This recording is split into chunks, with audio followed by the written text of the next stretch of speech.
This is Brandon Rabar, your host for today, and this is a dispatch from Daily Thunder.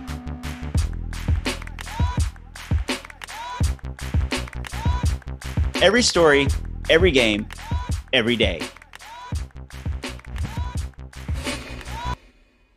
Welcome to the Daily Thunder podcast. I'm your host, Brandon Rabar, beat writer for dailythunder.com. I am joined by my partner in crime, senior writer for dailythunder.com, Olivia Punchall. How are you doing tonight? I'm good. How are you? I am good. I see you got your wine with you, so you're ready for your hot takes. It's been kind of like brewing. Are you good to go? Yes, I'm ready. Saucy Olivia always has the hot takes. I'm ready for this. Now, this is exciting. We haven't done a podcast in a while because there's been no Thunder news. But all of a sudden, in the past 24 hours, we have a coaching hire. There's rumors of Chris Paul going to Phoenix, and there's Russell Westbrook, Houston Rockets drama. Each one of these things could have been their own podcast, so we decided to do a rapid reaction. Let's dive into this. Olivia, Mark Daigneault or Daigneault, how are you saying his name, first of all? I'm opting out of saying his name, and I'm just going to stick with calling him Mark the Shark and hope that he lives up to this nickname that I have given him. Or do we even want him to be a great coach, though? We want to be bad, right? So we want him to be great, but not the type of great that I feel like we're used to. So we would like him to be great at player development. We would like him to be not so great at winning basketball games. And so I feel like for going into the season, my metric of whether or not he was a good hire is going to be his ability to develop players, specifically Bazley and Dort. They had really big seasons last year. What was that, like a month and a half ago? They had really good seasons. And so being able to build on that, making sure they don't fall into that sophomore slump kind of season, that's going to be really important. The second thing is helping SGA become more of a leader on the team.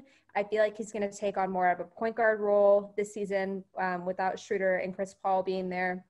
And he kind of struggled with that in the bubble. So those are going to be, I think, areas where Mark the Shark is going to be very important. As far as winning games goes, we don't have to worry about that. I love your commitment to Mark the Shark. You really want him to see it stick.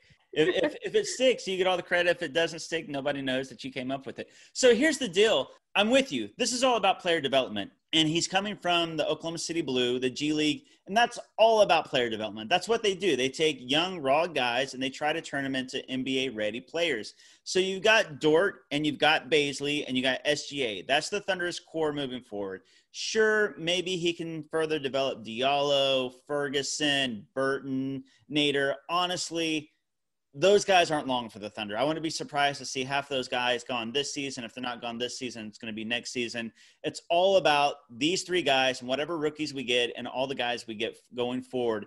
And that is Mark Daigneault's, so far, what we know, that's his reputation. He's a great players coach. He's great with relatability to players. He's supposedly great with the modern NBA and developing players. That's all this is about. And Scott Brooks, that was his thing. He was a player development coach. That's what he got his reputation on. When Sam Presti felt like Brooks couldn't get the Thunder over the hump anymore, he made the move to get Billy Donovan. He felt like he was a championship coach. We have no idea if Mark Daigneault is a championship coach or not. Nobody knows. Mark Daigneault doesn't know yet. He's new to this. He's fresh to this. So right now it's about making these players better. This is a rebuild, clean slate. And then down the road, if the Thunder get better and better and improve and maybe start to add some stars and trades or free agency, or these guys develop into stars, we'll see if he's a championship coach. But right now, it's not a sexy hire. It's not an exciting hire. You know, there's all these names, Kenny Atkinson and Will Hardy and Adrian Griffin and one of the Van Gundys or Becky Hammond.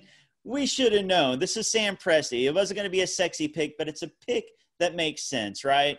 Yes, we totally should have expected this. It's very much Sam Presti's MO. He goes with people that he has a gut feeling about, that he knows will be not just good picks for this one season, but more of like a long-term hire for the Thunder. And I feel like that's exactly what Mark the Shark is. And I feel like we definitely should have expected it. And I think that the past coaching decisions that Sam Presti has made have both turned out pretty well. I know the championship has eluded us, and of course that's the end goal. But if we think about the quality and the growth of our franchise, I feel like the two coaches that we've had so far have played an important part in building that foundation for the Thunder. But it almost feels like this like rebuild isn't really starting over from zero. I feel like our rebuild is like distinct from like a New York Knicks rebuild. It feels a lot more elite than their rebuild, just because we have this foundation and we have Sam Presti. I feel like it's going to be fine if we just wait it out.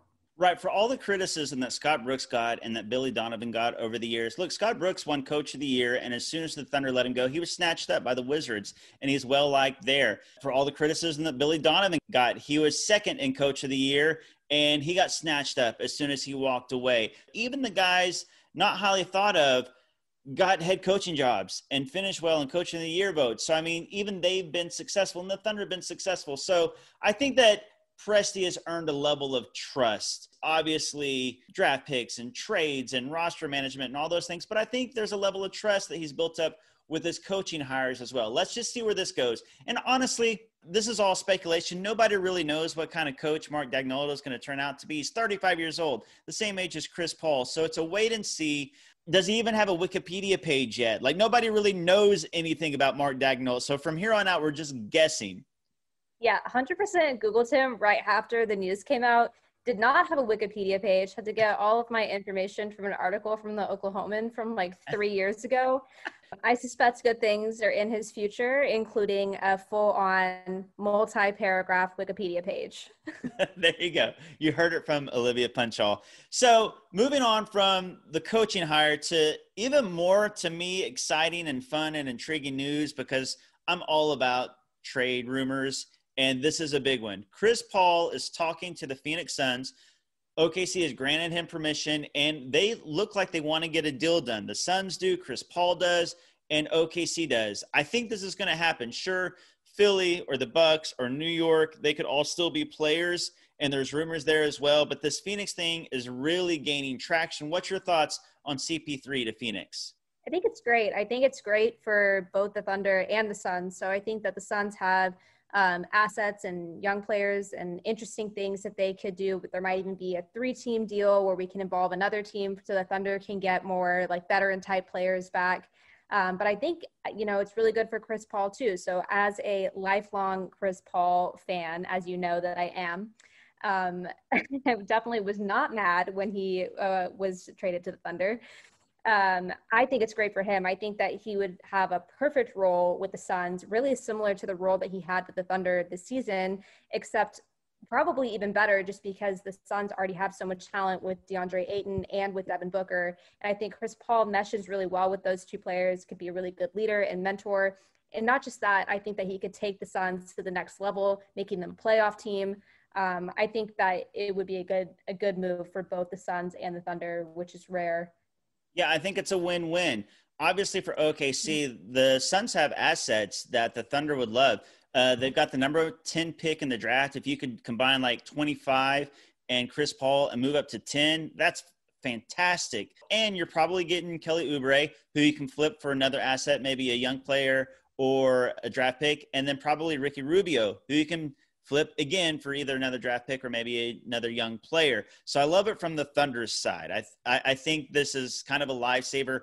I didn't love what the Knicks could have to offer unless they would pony up a draft pick. And then the 76ers and Bucks, they were fine, but this is ideal for the Thunder. Then, like you said, for CP3, I think that he embraces the role he had with the Thunder. With Blake Griffin and James Harden, when there's another superstar, there is friction there. Those guys don't usually like to hear what they could do better, and Chris Paul likes to tell guys what they can do better in a good way, I think, constructive way. So he's has one of the highest basketball IQs, definitely the highest in the NBA right now, I think. So if Chris Paul is giving you advice, that's advice that you should listen to, in my opinion. I wish that Chris Paul would give me life advice, honestly. I completely agree. Well, I can tell you what he would say. He would say, eat plants. I know that. That's the first thing he would tell you. He would. But yeah, he embraced the mentor role with SGA and Baisley here. And I think he'll do the same thing with Devin Booker and DeAndre Ayton. And like you said, those guys are talented and they're only getting better. They're so young still. I think they're definitely a playoff team. And it shows Booker that Phoenix is for real.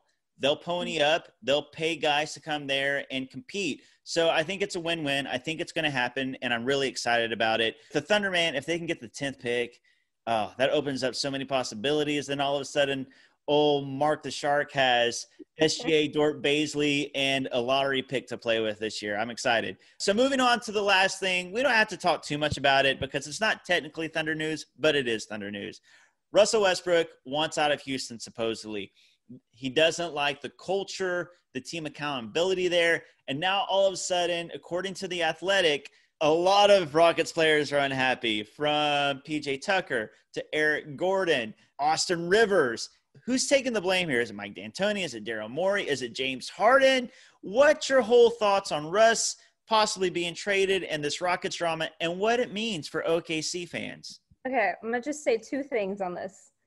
The first thing is, isn't it interesting? So interesting how players leave Oklahoma City and then they're unhappy. And then they're like, it was actually pretty good in Oklahoma City. I feel like it's just deja vu at this point. It just keeps happening again and again and again. And I just think that's really interesting.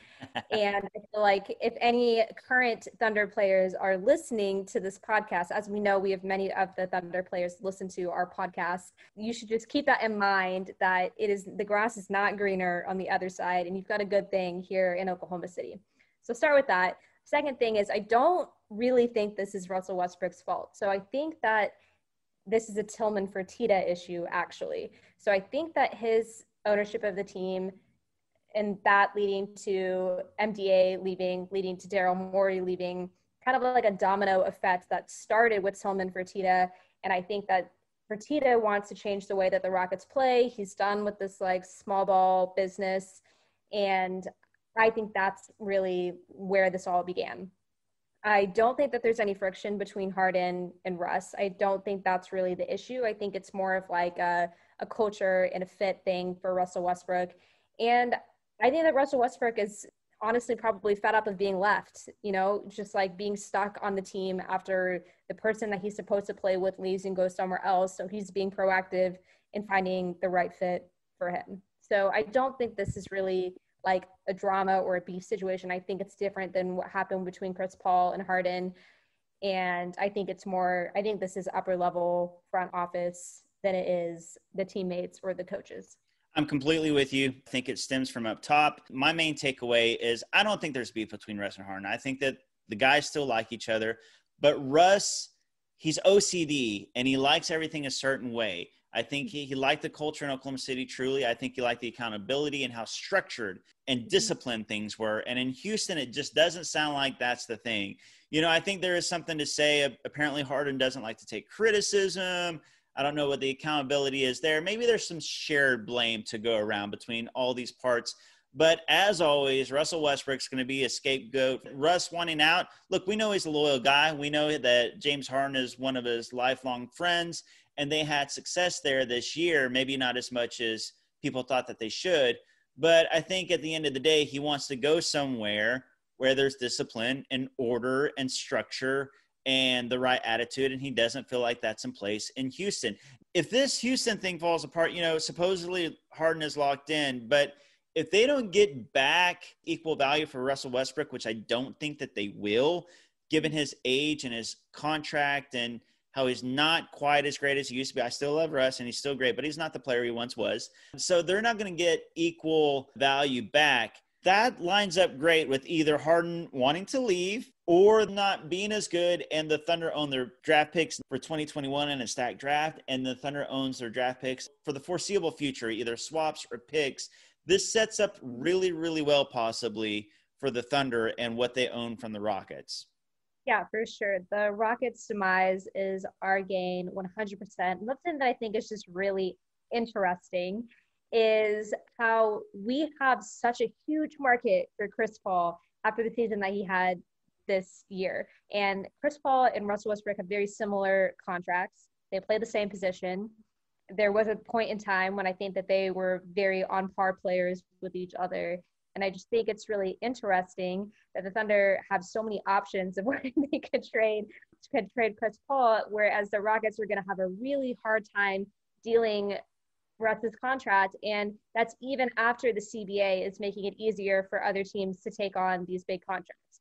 And so I do think that's very interesting. And I also think that no matter what happens with the Rockets, they're not going to be as good as we thought they were. We thought it was going to be, they were going to be a championship contender. They were going to run it back this season, be better than they were last season. That's definitely not what's happening. So even if they lose Russell Westbrook, I feel like no matter what they get back in return, it's going to be a step backwards for them.